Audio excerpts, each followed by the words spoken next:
Hi, and welcome to another episode of Kuntarkis. My name is Michael Yon, and this episode is on karma and awareness. So, here's Kuntarkis. One of the reasons, Michael, um, that should be spoken about on a regular basis is awareness.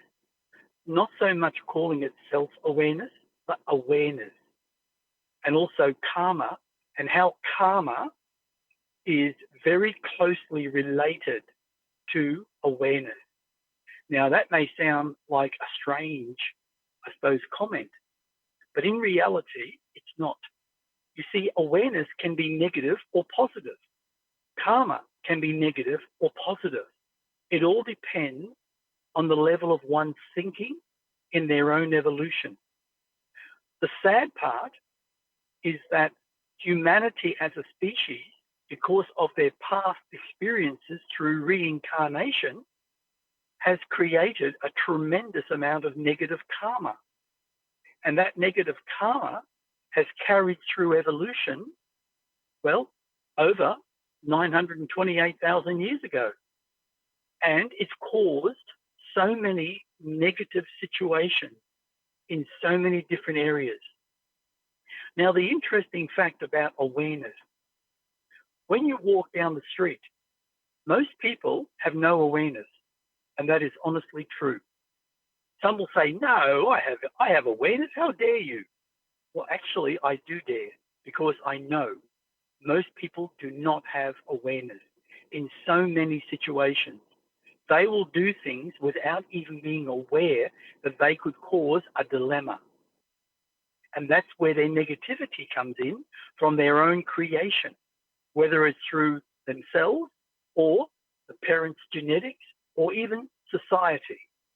Because we seem to listen to what society says.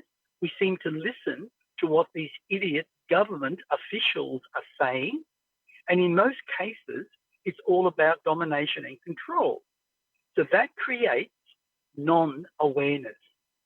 When we become aware of what's around us as we walk, as we drive, we don't make a comment, we don't get angry, we shouldn't, but many do, but we become aware of our surroundings. Even the way we walk, even the way we slouch on a beautiful, lovely single lounge.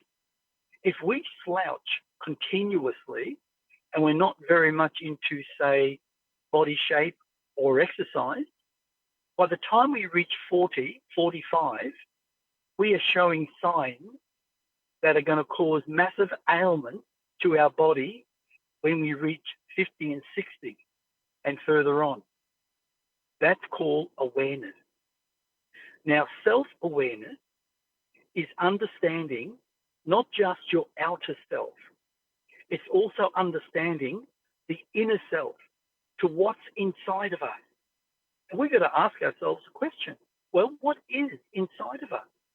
Well, we have an array of organs. Organs are aware, self-aware, because they all work normally in harmony. And that's a brilliant, positive thing. And when I say organs, I'm talking about all our internal organs. You know, anything from the heart to the lungs to the kidneys to the liver to the pancreas to the bowels, you know, to your sexual parts, to your human brain. And then we go into our chakra centers. And then we go beyond the chakra centers. We start to become more aware of what created us, not this mystical thing called God, which was created originally by the aliens to totally cause us confusion and keep us controlled and in order. Self-awareness begins with conscious growth. If we don't grow consciously, we may become aware, but we don't become self-aware. Then we have to ask ourselves the question, why is that? It's called karma. As I said before, karma can be negative, can be positive. Now, if we look around the world and also come back to our own family, and if we are self-aware, what karma represents, we may come to the conclusion that the reason families argue, the reason families break up, the reason families bash each other, abuse each other, even kill each other, is because of karma. The wheel of life, as I said the other day. That wheel of life that we exist on as an energy to sort out our karma, be it negative or positive. That's where awareness begins, and that's where we eventually become self-aware of what is actually occurring, not just in our world, not just what's around us, but the entire globe. In fact, all of humanity. The reason we don't get on with a lot of people is because we aren't self-aware. And when we become self-aware, we actually find those people seem to find more distance from us. Then we ask ourselves, why? I'm just becoming knowledgeable. I'm just finding out things that I've never known before. That's because most people are caught up in their beliefs and their conditioning based on their fear in their own personal experiences. And that's the hardest part to overcome. That's why awareness and karma are two main things that we need to find a resolution. Now, ask yourself this question, and I'll ask you a question, and I'll let you answer it. I'm curious to see what it is. What attracts a woman to a man and a man to a woman? What's the first thing that pops into your head? I mean, honestly, the first thing that jumped into my head was the word genetics. Okay, that's a really good answer. What's the second? Conditioning? Okay. I don't know. What's the third? Yeah, come on, what's the third? Why do we become Oh, of course. attracted? Yeah. I know. It's karma. It's karma. Exactly. Karma.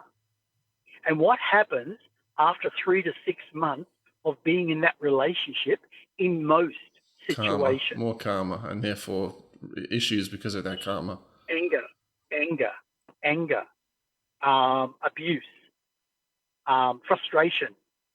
And then we ask ourselves, well, why did our relationship start out so good, and then 3, 6 months down the track, things start to become heavy? Where with other people, they may put up with it, tolerate it, because they actually feel they love each other. But they don't realize that it could be a karmic connection, that maybe one of them caused the other one tremendous amount of misery in another relationship. Or they may even killed each other or killed one of the other person. So they come back together to sort things out. And that's what karma is all about. Karma is not ruthless. Karma is not vindictive. Karma is simply a way of bringing balance back into balance. That's what it's all about. And when we do that balance, we become feeling beings, no longer emotionally connected to our past. And all we see with our past is simply the past, a memory, and nothing more. And when we draw on those past experiences, they don't affect us emotionally negatively. That's the interesting factor.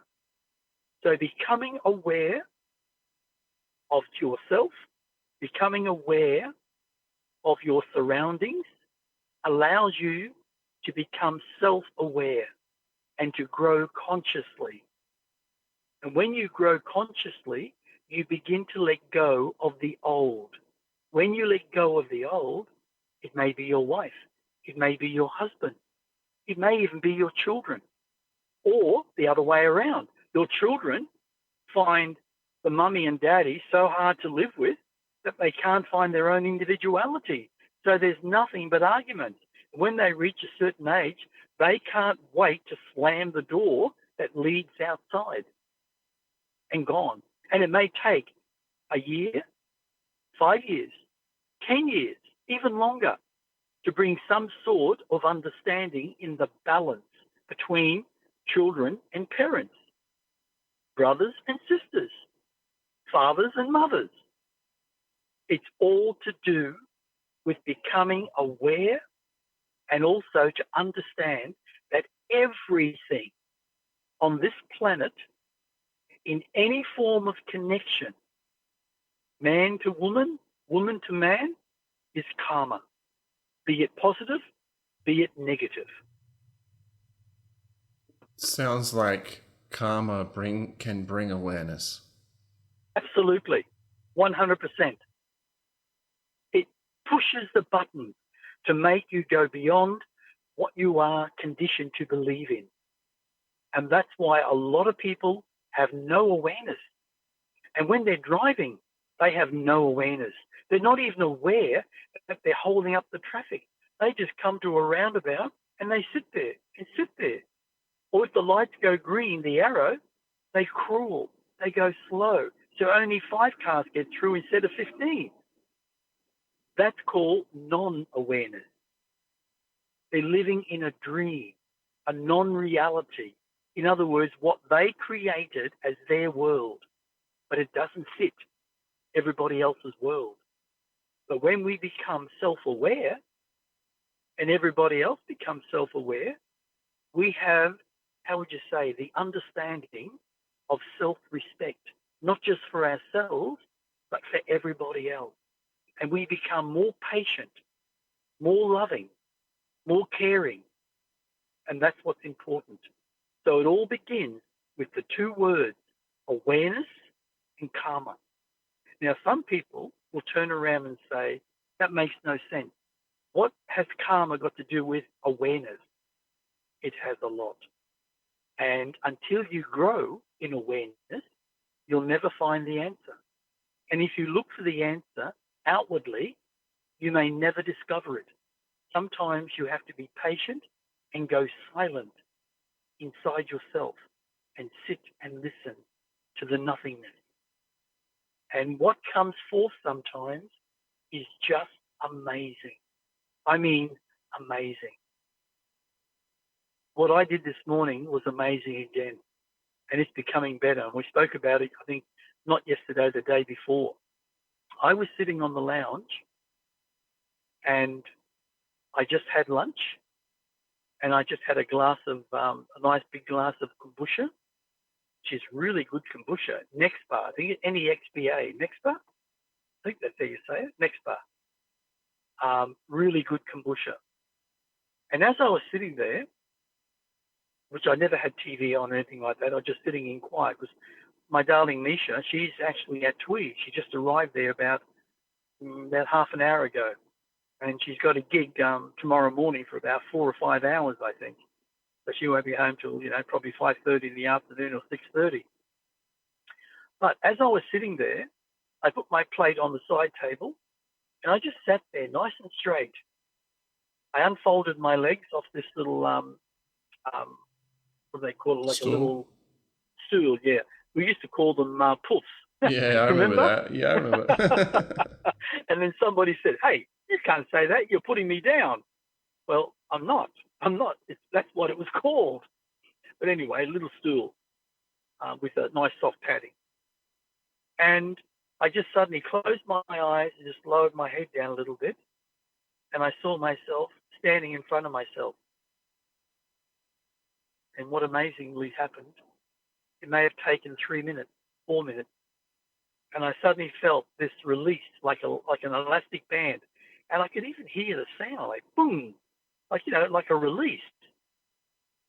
And I realized, I said, hang on, I'm actually talking to myself in my physical body.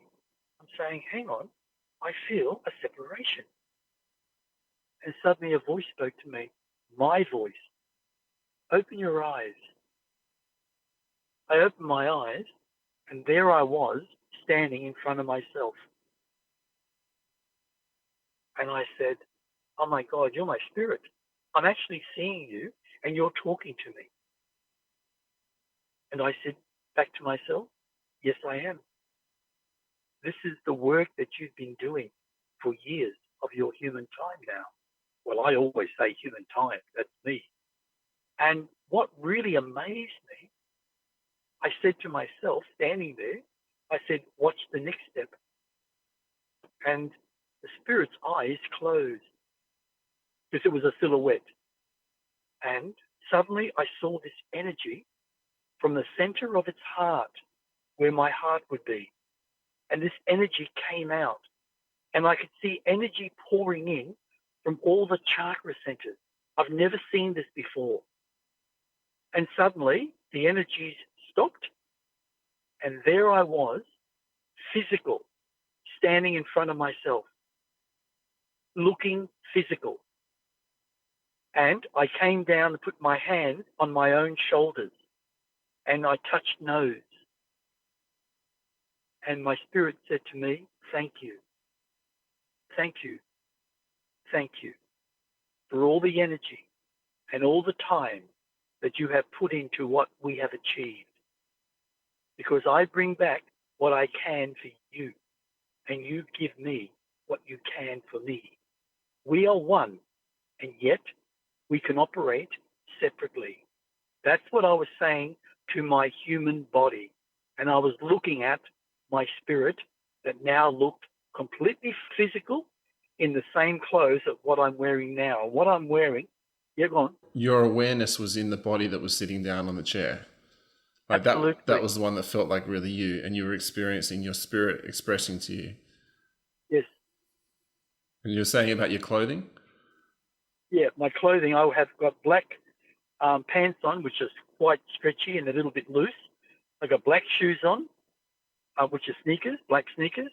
And I've also got my shirt on that's got my book called the Dream Assassin Volume 1 and all the stuff on the back. And my spirit turned around and showed me. And I could see all the writing perfect. It wasn't if it was, distorted or anything. Yeah. It was perfect. And I go, wow, now this was worth it. Whether I do it again, if I really try, I may not succeed. Well, you're always moving towards it, aren't you? You're always moving towards that kind of consciousness. So, absolutely. Yeah. And that's what I want to share with humanity. I want humanity to wake up in their own awareness, in their own understanding that karma is everything. And it can be positive and it can be negative. And in most situations, it is very negative because of what we've done throughout every single incarnation. And we can change that. We can learn to forgive. We can learn to actually let go and develop ourselves into a feeling being. And when we start to do that, all karma is gone, simply as a memory. We no longer suffer negatively like we are now. We may not look like we're suffering, but really, if you talk to, say, like 10,000 people all over Australia, I am sure you'll get the stories that will really sadden you to what actually occurs in their life. Because it's got to be recognized through awareness and then eventually dissolved by your own consciousness and accepted that this is what you did. This is what you are responsible for. And if you have to say, because you treated someone really bad, then send them an email, send them a message, speak to them and say, I just want to say, I am so, so sorry for what I've done. I've hurt you. I know I have. And my awareness has grown. And I now realize how bad it was for you, what I did. And I'm sorry, I'm sorry, I'm sorry. It's up to the other person to forgive you. If they don't, and they just say, piss off, then that is their issue to deal with. And don't carry it with you. Just realize that you have let go and you are willing to step beyond your boundaries through your own awareness, through your own understanding that everything on this planet is karma, be it negative, be it positive. And once we start to grasp that and understand it, we learn to also forgive and let go. And that's the beauty. That's the beauty. Yes. And so not only does karma bring an opportunity for awareness, awareness brings an opportunity to let go of the karma through this awareness and consciousness working on it. Absolutely. I tell you something now, mate. I tell you something now. When you learn to understand what you're responsible for and to accept that responsibility through forgiveness and let it go, you feel as if you just dumped off 50 pounds off your body or 10 suitcases. Because what we carry with us is a burden of our own stupidity, our own creation. And in most situations, we don't want to blame ourselves, so we go around blaming everybody else. And that causes more karma for ourselves. And I know people right now who constantly blame others for their misery. And yet it's them that created the misery, but they don't want to admit the guilt. And it's only when they become aware through self-awareness, they start to let go. They start to realize it was them. Sometimes their egos, unfortunately, are just too big and they just cannot let go. That's the sad part. Only when they grow consciously in their understanding will they learn to let go and understand. Would you talk a bit more about how one can become aware and then, now that they're aware, how they can reduce the karma? What ways would they attack that they would reduce the karma? To reduce it? Okay, awareness. What I said before at the beginning, when you walk down the street, on the beach, if you're climbing over rocks, if you're talking to someone, if you're helping someone build something, if you're watching a movie, anything, it doesn't matter what it is. Everything is presented to every single individual for a reason. And it's all to do with karma to show that person to become aware and eventually self-aware. When we aren't aware of our own body movements, how can we become aware of anything else? We have to feel good within ourselves.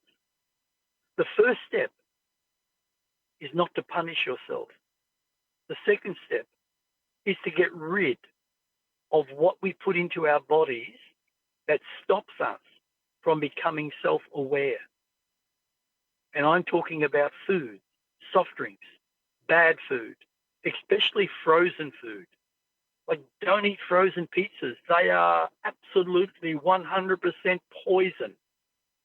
The cheese is not real. You're putting synthetic garbage into your body. Don't eat burgers that come out of those certain stores that are worldwide, because those burgers aren't real. They're an illusion. You saw it on that little video I sent you where that guy had a burger for 20 years. And when he opened it up, it was like brand new. The only thing that was bad was the cucumber, but it never even smelt. That's because it wasn't real. The burger meat is not real. It's so inundated with toxic poisons, preservatives. The bun is not real. There's so much of that food on the market today. We have to learn to eat wholesome food. And that's one of the biggest issues. It's like not last night, the night before, I made myself a really lovely stir fry. I soaked the raw food and all that type of stuff. Then I fried up mushrooms in crushed ginger and chili with a little bit of rice oil, and then I poured all those vegetables that were all chopped up so small into there. I added some peas. It already had corn in it, and then I added some tofu after I fried the tofu, and then I ate it. JC was eating his meal. I was eating my meal. My darling was still working, and it was just delicious. It didn't affect me negatively in any way. But I'll tell you this, if I have food, that's like frozen pizzas and all these frozen foods, you don't know truly what is within it. There are so many foods in the market today that claim to be vegetarian friendly, and there is a lot that aren't. They're made from synthetic chemicals, and that's one of the worst things you can put into your body. We have to cleanse our body, which will then eventually cleanse our consciousness into a different form of thinking. Once we start to do that and start to drink really healthy water, like, certain bottled waters, get away from soft drinks. Yeah, sorry? I said certain bottled waters or better. For instance, some people have a good system in their kitchen or something.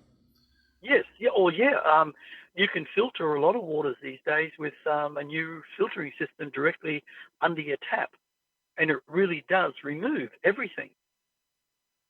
That's a lot better than, say, drinking the water straight out of the tap. That's one of the most unhealthiest things, and it does prevent you from growing consciously because it literally destroys and encases your pineal gland. And this is something we've spoken about on many occasions. That's why we are not connected to the outer universe, because we aren't capable, because our pineal gland is encased in fluoride. And fluoride, as we say, is 100% toxic poison, just like aluminium and so many other chemicals. I personally would suggest to every single person, that's just me, because I know it's true, and there's no one on this earth can disprove it. Don't take any form of medication that's created from chemicals in laboratories, because that stuff does not do you good.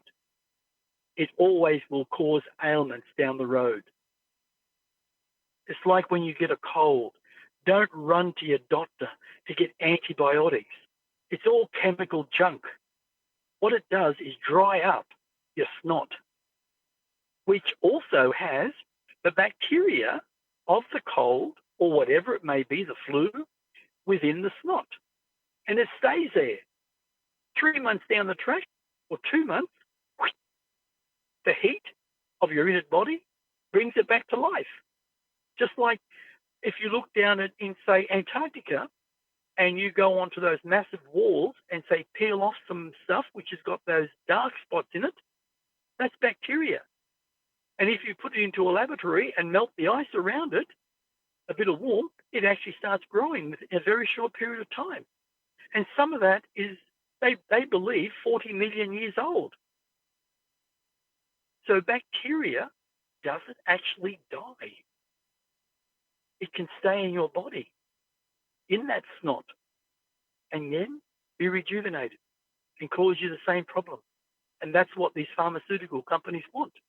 So you go back again, and back, and back, and back. There are more healthier ways to keep your body healthy. I started to get a cold from my son when he went back to school, and so did my wife.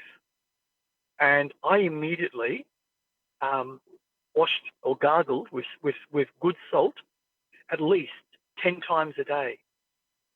And within that day, I was already feeling better in my throat. It wasn't really bad, but I knew it was coming. If I let it go, it would have got worse because they're growing. And by doing that, with that salt, gargling and swallowing it, I killed all the bugs. And when I took activated charcoal that night, it flushed me out and I was already feeling better. Yes, I got a headache because it's natural. It's a natural thing to get a headache because you're being detoxed. A day later, I was fine, and so was my darling. So there are easy remedies. But when you start taking chemical drugs, what you're causing your body to do is to react, not just now, 2 months down the track, again and again and again. And that's what's happening. I mean, I said to you the other day, I mean, they've proven that every child vaccine has got toxic poisons in it, every one of them that they give babies. So that kills your spiritual side. And all you end up is a numb human as you grow up. And you can't really relate to a lot of things because you don't know how to. But when you clean out your body and you break the casing around your pineal gland, which the activated charcoal will do over a small period of time, it will do it. You will start to feel brighter. You will feel looser in your body. You won't have a lot of muscle pain anymore after you've trained. I don't have any of that. You know, people I know in my so-called physical age of being 74, I know men at, say, 55, and they suffer so bad from so much calf tension, and they can't walk hardly properly. And that's acetic acid that comes directly from consuming dead animal meat because it's full of acetic acid. And that lodges inside your muscles. And that's what you don't want. And that causes, what's that word when you have, with your muscles, they tighten or cramping. They cause cramping. So you've got to clean that out. Now, activated charcoal cleans out all that acetic acid. Gets rid of it. Does anybody ever tell you that? Of course they don't. Would a doctor ever tell you that? No, of course they wouldn't. So when you clean out your body, you become more aware. By becoming aware of your surroundings and your internal being, you start to become self-aware. And once you start doing that, everything in your life changes. So awareness and karma are the two most important things to deal with in our human life, because everything is karma. And everyone that comes into our life is for karmic reasons, whether we want to accept it or not. But I've proven it is that way. And when we change it, our life changes. So when someone says, oh yeah, that was meant to be, it's kind of everything's meant to be, you're saying, because it's all karmically related. Karmic related, yes.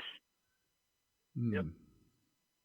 I mean, I know civilizations out there, like in other worlds, other dimensions, that no longer have karma at all. They just have happiness, and they really, really enjoy their existence. There's no stress. There's no depression. There's no drugs, no medication. You know, and if there is a medication, it's pure. It comes from plants. We have herbs on our planet that they have tried to keep quiet, but it's starting to come out again. But we have herbs that we can take that are so healthy. I mean, castor oil. I mean, seriously. Yes. Yeah. You take a spoon of castor oil every day, or olive oil, which is cold pressed olive oil. That's the most healthiest thing you can do. if you have a few drops of, say, ginger extract, which you can buy, if you have a few drops of licorice extract, pure, organic, that will literally help cleanse your body. Just those simple things. Mm. And yet people don't realize it. But this rose oil, rosemary, one of the healthiest things you can put on your hair. Mm. It also encourages hair growth. It's a 100% proven fact. Rosemary oil. You know? Wow. All these oils we have, mate, have a purpose, but they have been basically black marketed by the government, by the health department. And all they want is the pharmaceutical companies to have all that cut out so they only supply their toxic poisons to the public. So that we're sick and have to take more toxic poisons over and over. Over and over. Mm. I mean, God, if you did some studies, I mean, seriously, if doctors would wake up from their dreams and start doing research, they would discover worldwide that we have more diseases in the last 10 years than we have ever had in human history. Wow. Most diseases that occurred in the past, and I'm going back to the Dark Ages and all that, were because of starvation, poison foods, because there wasn't enough food to eat. There were so many things that created those diseases and those deaths. War was the worst. People were being slaughtered like cows are today just because they wanted to. There were soldiers that were so barbaric that would just attack a village and literally kill every man and every boy child. And they would keep the women to rape them.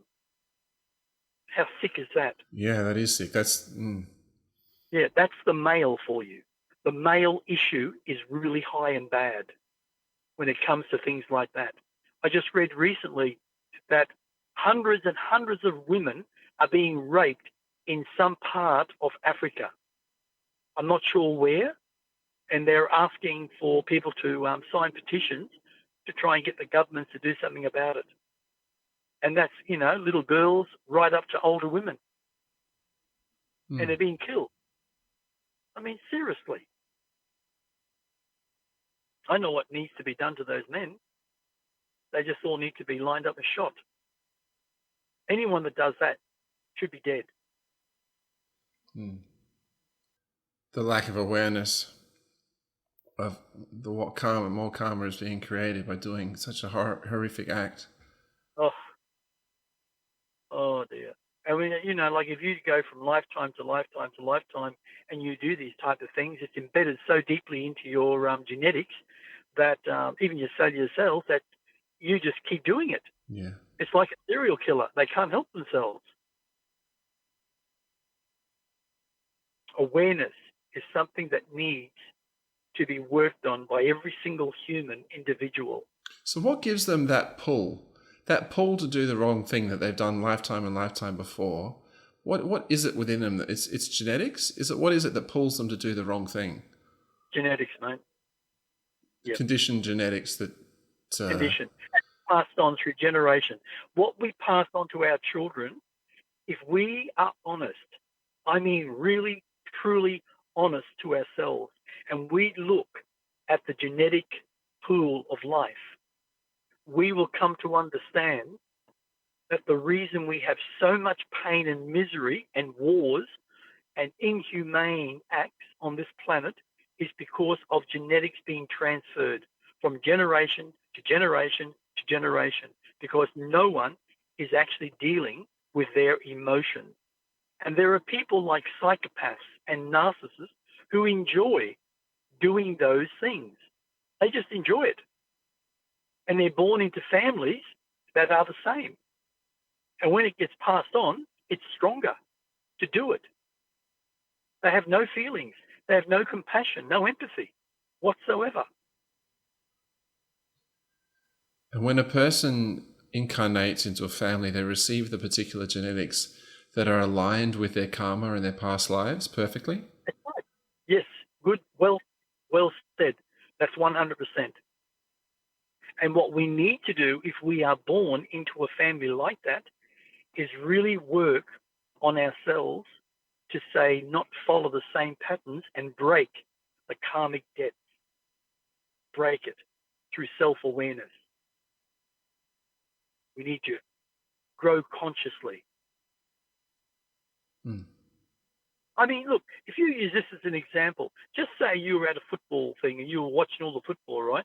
And you were on the wrong side of the fence. You're on this side and you should have been on the other side. And you sort of stood up and you were, carrying on and saying, like how bad these people are or whatever the case may be, the football's lousy. I guarantee you'd be bashed to death in some of these football games, mate. They become so defensive that they just lose it. And because the energy is so negative, they'll do anything because they're all doing it together and they don't care until they realize, oh my God, what have I done? Too late. They went too far. It's like a guy in a car. You're driving along and you might not mean to do anything wrong, but you might do something and say, oh, shit, I shouldn't have done that. That car will follow you, beep at you, even come up close behind you, try to run you off the road. And if they do, and you say one word, they become angry and violent. That shows you how much fear and anger exists within the genetics of that person. And if you go back and look at their father or their mother and study their life, right back to when they were born, you'll actually see the same thing coming through their parents into them, and down the line. But you're saying it can actually get worse. Yes, absolutely. What is it that makes it get worse? Okay. The person who is born has the genetics of the father and the mother, right? As they start to grow, they may have experiences of negative natures because of their mother and father. So what happens as they grow up, they become really angry, double the time. And all their karma, it implodes upon them. And no matter what they do, they can't be nice. They're just angry. And that's why in America and other countries, they can't stand it anymore. So they go and get a gun and go back into the school and shoot whoever they want to shoot. And that's just ludicrous. Now, we can say that's karma. Maybe it is. Maybe it isn't. Or maybe it's just showing us how bad this person really is and they deserve to be in a mental home because they're a psychopath. And there are more psychopaths born today and narcissists than ever in history. We have so many psychopaths that are born today. And a lot of them keep it down deep inside of themselves. And one day they may have an experience they can't handle and they just go crazy. And that's what happens. That's why we have to work on ourselves. We really need to work deeply on ourselves and deal with our anger. But we have to deal with our anger in a loving way. Try and allow love to come in and say every day to yourself, I want to feel love. I want to feel love. I want to let go of my anger. I don't want to be a part of this anger. My father, my mother, or my mother is so angry. I grew up in a household of complete anger. And now here I am, 15, 20 years later, and I'm as bad as they are. I want to let go of this anger. I want to feel love. I am love. I am love. The more you start to turn the tide of negativity into something positive in those words, that will begin the process of change. It'll be small, but it will happen. Absolutely. Yeah, turn the tide because you're saying those encouraging words to just get you on the right track. Yes. Absolutely. Yes, I get you. Like even just saying, I wanted this, I wanted that, I want to head in this direction. It's not the perfect affirmation, but it's a start, which is really good. Because your words are energy. They're verbal energy. It's all to do with living energy, whether it's verbal or whether it's simply energy you don't see with your human eyes. It's all the same thing. How we use that energy is up to us as an individual. It's like healing. I know, I might have mentioned this, but I may not have. I know this person, I won't say anything, they're in their 70s, and they've been a healer probably for about 20 years. But in reality, they're not. They keep running to doctors every time they get sick, every time they feel like they're going to have a heart attack or whatever the case may be. They won't listen to anyone outside. It's like that there's a certain product on the market, I won't mention the name. There's a certain product that's been brought out that's supposed to help you get rid of all the crap that's inside everyone's body that they've had the injections of the COVID-19.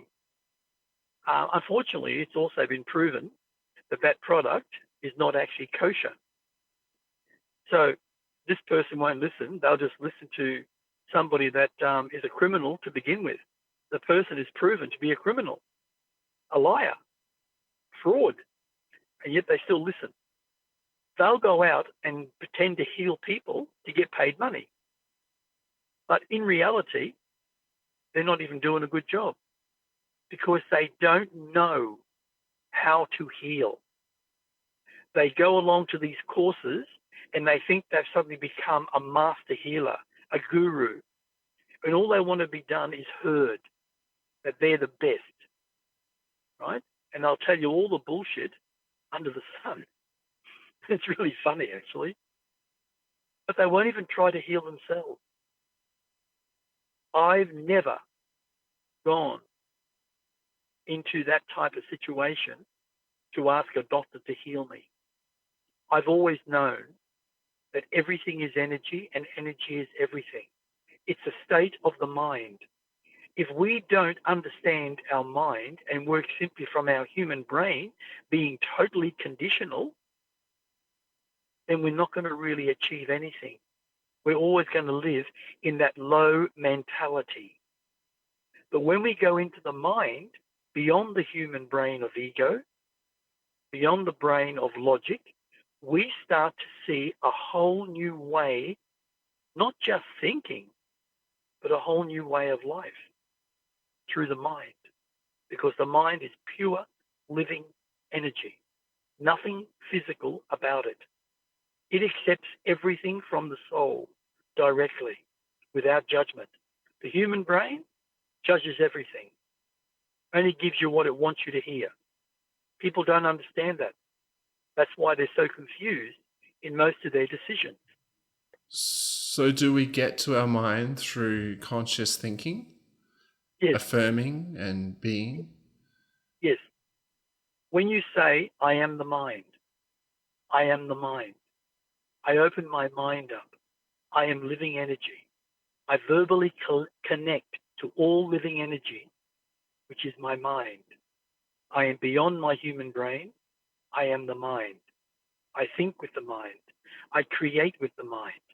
I solve all issues with the mind because there is no confusion. I am the mind. Things like that will put in, say, 100% of positivity. And that's the beauty. If we start to do that, it's brilliant. And it will make us see the truth 100%. Wow. Even if you have to work at it for a while. You have to work at it, mate. Obviously, yeah. You've done this you must have some affirmations you've been doing for decades. Yes. Mm. And I still do. There's, I'm just not sure. I think it's 9 or 10. I do them all the time. Every couple of days, I say all these affirmations, and they're quite long. They're not little affirmations like one-liners. There might be, say, 15-liners or 20-liners. And I say them all the time. And the funny thing is, I remember them. It's incredible. I say them perfectly. And anybody can do it. But that's because I work through my mind, because my mind is limitless. My human brain is limited. And if you say that I am a limitless being because I am the mind, I am a limitless being because I am the mind, that's what's important. It's how you perceive things. And it's also how it's how you express it, and the presence you have and the consciousness with what your intention is. That's the word. Your intention is pure, and then you're saying your intention with your words. Yeah, because I know there are other times where people can be saying affirmations and really that it's just the brain that's saying it, isn't it? There's actually just conditioning. It's not healthy. I mean, it's not. It is, I guess, a bit healthy, but it's not. It's just spinning wheels, isn't it? That's right. Yeah. That's right, mate. This concludes another episode of Kuntarkis. If you'd like to find out more about Kuntarkis, find his website, which is etcconsciousness.com. He has articles there, he has his books listed there, and also if you have any reason to contact us in general for any reason, just email kuntarkis@gmail.com. That's it for now. Thanks so much for listening. My name is Michael Yon, and stay tuned for more.